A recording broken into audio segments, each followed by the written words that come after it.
Bon, alors pour la pose d'un robinet de baignoire, nous allons avoir besoin de ce système complet qui consiste à cette plaque qu'on va venir fixer à l'endroit où on veut faire sortir notre robinet pour remplir la baignoire.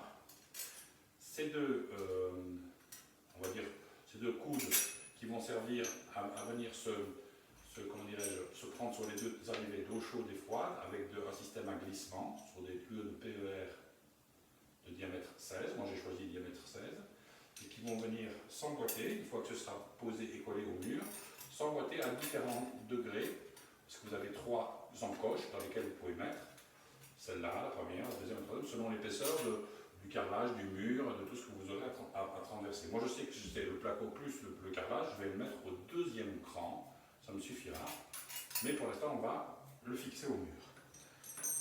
Donc première opération, crayon. Évidemment, tout ça se travaille évidemment au niveau. On va prendre, voilà, on va prendre l'exemple. On va dire que je vais mettre votre robinet, on ne va pas mettre au haut non plus le robinet, on va le mettre ici. Donc on fait grosso modo un petit trait là qui correspond aux sorties. Où vous arrivez, si vous voulez, d'eau. Donc, on prend notre plaque, il ne faut pas se tromper. Donc vous avez la partie ronde et l'encoche est vers le bas. Donc nous allons nous installer à peu près comme ceci. On va quand même vérifier que nous sommes bien d'aplomb, ça c'est important aussi. Parce que quand on met le carrelage, après tout ça, ça se voit. Voilà, là on est bien d'aplomb. On va dessiner ces encoches en forme de serrure, de grosses serrures, on va dire. Parce que ça, on va les ouvrir. Hein. On va passer à travers le placo. Voilà, donc ça, il faut le découper. Alors, vous le découpez comme vous voulez. Moi, je commence toujours avec ma cisaille, c'est l'outil que j'ai toujours sous la main. Quand je dois faire un trou qui est un petit peu plus gros que pour une cheville molie, on va dire, et je terminerai au cutter.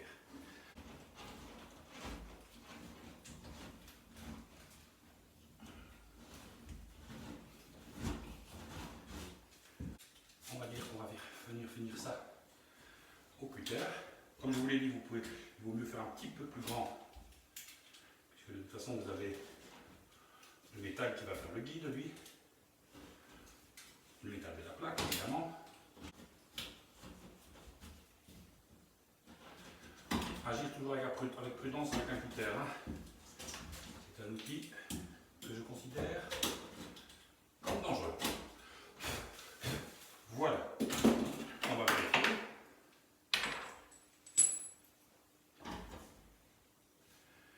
Voilà l'endroit où on va passer notre truc là. On va faire un trait parce qu'on va vérifier quand même. On va dire pour être sûr qu'on va le remettre au bon endroit. Et on va faire la trace. Je vais faire une connerie. Hop.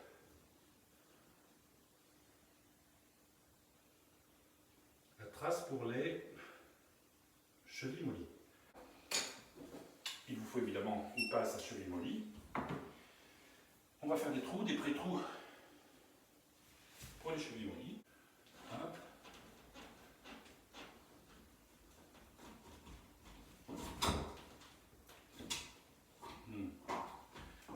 On est tout au bord du rail, ce qui n'est pas fantastique, hein, je dois vous le dire.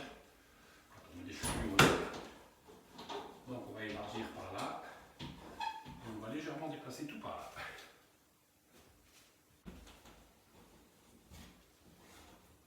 Voilà. Comme on a passé un peu tout par là, on va faire. Voilà.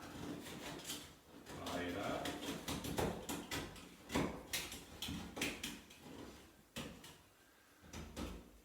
On émarbule un petit peu tout ça. Voilà nos... Ah oui, il y a le cinquième trou que je n'ai pas fait. Mais sinon on a l'air pas mal du tout.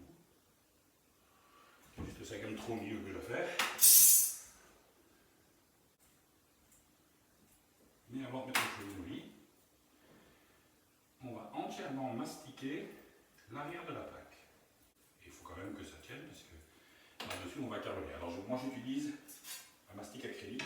Pour quelle raison? Ben, c'est tout bête, c'est parce qu'après on va carreler et sur le silicone, la colle à carrelage, ça ne fait pas de masse.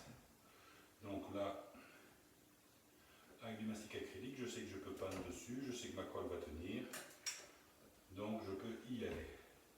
Bon, on fait toujours attention, on ne se trompe pas de sens. On a notre trou qui a été fait, on prend nos cheveux et on les prédispose. Et la cinquième au milieu. Voilà, on appuie un petit peu sur toute la surface pour que le mastic prenne de partout. Voilà. Vous voyez, il sort un peu de partout. Voilà, allez, à y être. On va même étaler pour ne pas laisser, on va dire, de superposition. Maintenant, ce qu'on va faire, hop, on va serrer les chevilles mouillées.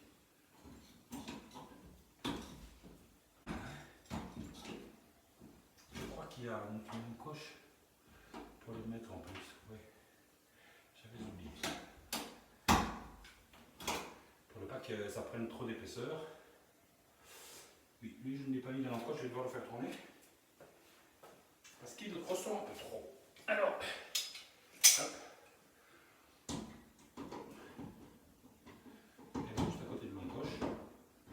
Je vous le dis à l'avance, quand vous utilisez ces... Il faut faire attention de se poser à l'endroit où il faut. Voilà, pour utiliser le moins d'épaisseur possible. On enlève les vis qui n'ont aucun lieu d'être. Et là, on laisse sécher tout ça avant de faire, on va dire, de la plomberie proprement dite. Là, vous voyez, j'enlève ce qui est dans les trous, parce que là, évidemment, il va passer les supports de tuyaux. Donc, il vaut mieux que ce soit quand même relativement dégagé. Voilà. Voilà, là, nous passons derrière la baignoire. Donc là, on a la plaque que nous avons posée au-dessus de la baignoire, là où va sortir le robinet. Nous avons nos chevilles mollies qui passent à travers la cloison. Et nous avons ce fameux système dont je vous parlais, avec des crans, 3 crans.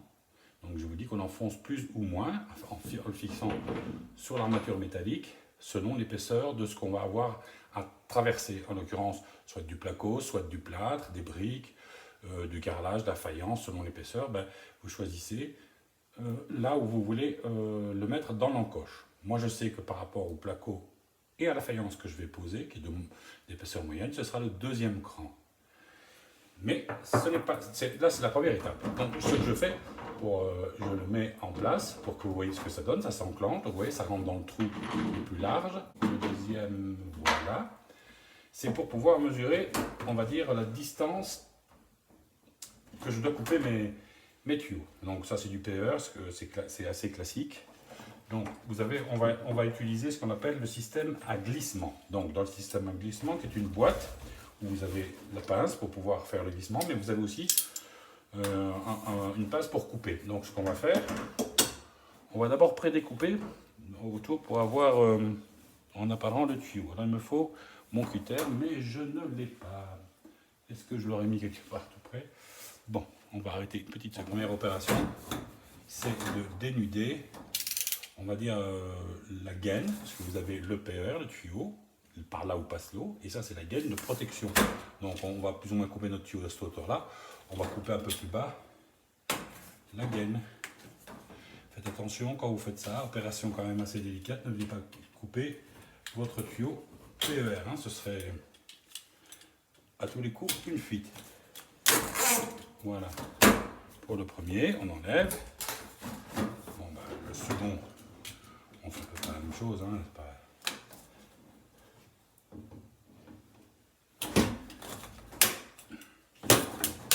C'est pas bien sorcier.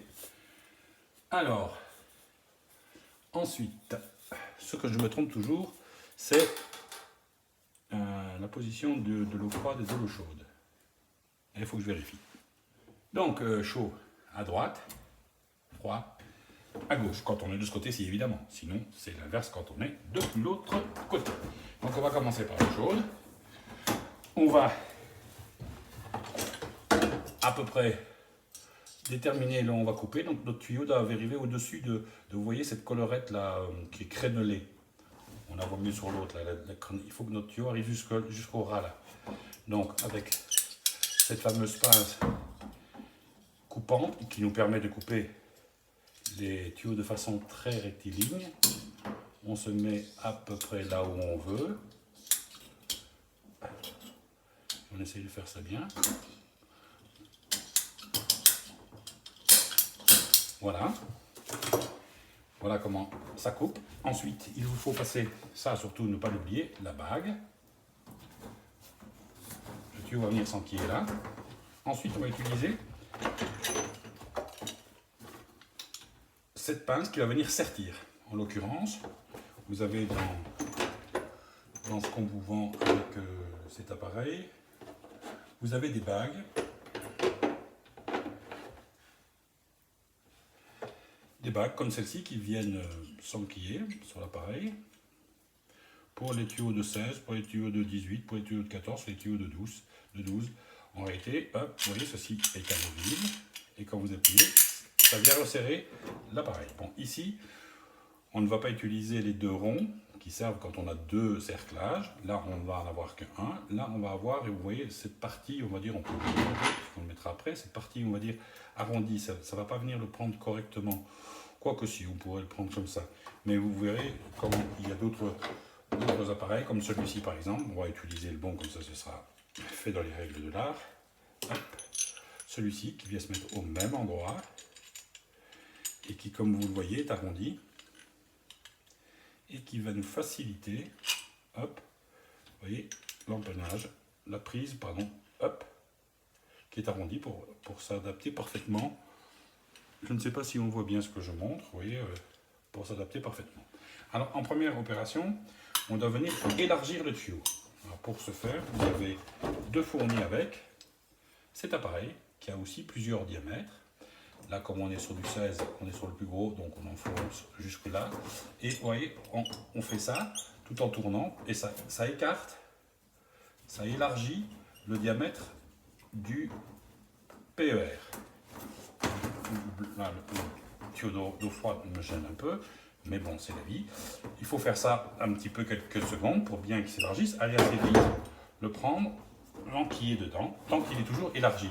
Ensuite, avant de resserrer la bague, vous le mettez, on va dire, dans l'axe de là où vous voulez le poser. Parce qu'une fois qu'il est fixé, ça devient difficile à faire tourner. Et là, ensuite, il vous suffit plus que de prendre l'appareil, de l'ouvrir un petit peu, et vous voyez que, j'essaie de vous le montrer correctement, vous avez ici l'anneau qui monte et qui vient s'insérer sur la partie cannelée. Donc je vous vais le montrer avec vous. Qui vient s'insérer sur la partie cannelée en serrant en force le PER dessus. Et là il est serti pour de bon. Là il ne bougera plus.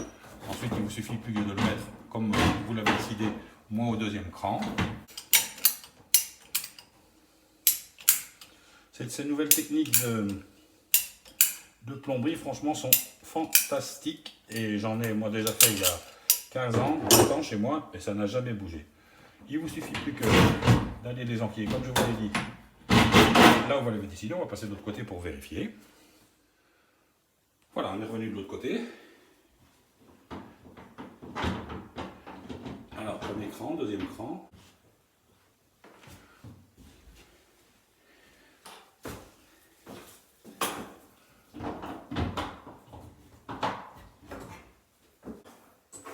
On va mettre ces deux écrous qui normalement se mettent par-dessus le carrelage. Donc, normalement, on ne le pose pas à ce moment-là, c'est une fois qu'on a tout carrelé.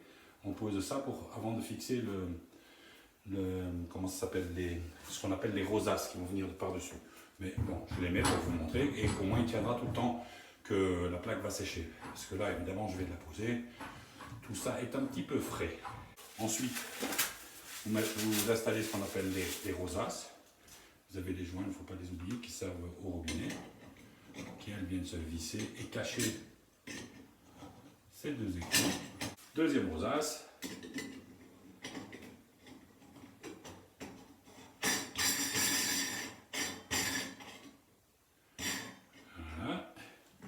Et vous allez voir qu'avec ce système, vous n'êtes pas obligé de vous servir de ces trucs désaxés pour aller trouver le bon endroit pour visser votre robinet.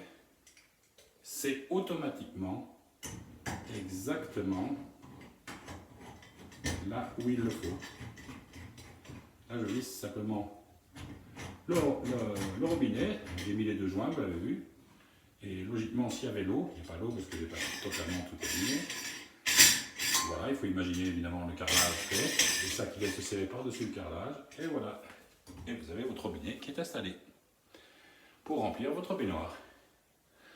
Rien de plus facile.